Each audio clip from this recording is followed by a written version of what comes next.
Quand cracher devient un geste de santé publique, c'est rare, mais pour les tests salivaires anti-Covid, c'est obligatoire. Le lycée Descartes de Tours a inauguré aujourd'hui ce nouveau type de dépistage pour ses élèves. D'autres écoles vont en bénéficier dans les prochains mois pour casser les chaînes de transmission.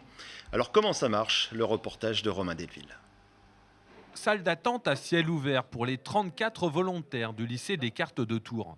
Je pense que c'est utile parce que au moins on sait qui était asymptomatique et comme ça on peut peut-être éviter un petit peu plus la propagation de ce virus et au moins si on est testé massivement dans les écoles, ça peut nous éviter aussi la fermeture et ça peut nous éviter de le donner à nos familles quand elles viennent nous voir le week-end ou quand on rentre dans nos familles respectives. J'ai Moncelon-Charlotte.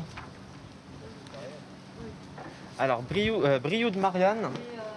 À l'intérieur du foyer, les tests salivaires attendent les élèves. Il va falloir que tu salives, vraiment. On n'est pas sur la page d'un crachat, hein. Vraiment, c'est juste saliver. Il va falloir que tu remplisses ce petit tube jusqu'au niveau 1, d'accord? Tu as ton temps. Voilà. Quand c'est prêt, tu lèves la main et puis on viendra te voir. D'accord? Mais prends ton temps, vraiment. Salive bien.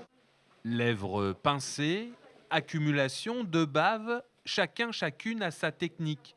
Et apparemment, ce n'est pas si évident de ne livrer que la salive sans mousse et sans glaire.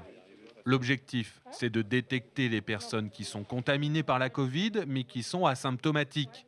Les brigades de préleveuses et de préleveurs sont envoyées dans des établissements de secteur où des cas positifs ont été déclarés. Le virus circule, ce qui fait que tous les jours, on sera amené à déclencher une brigade dans un établissement scolaire.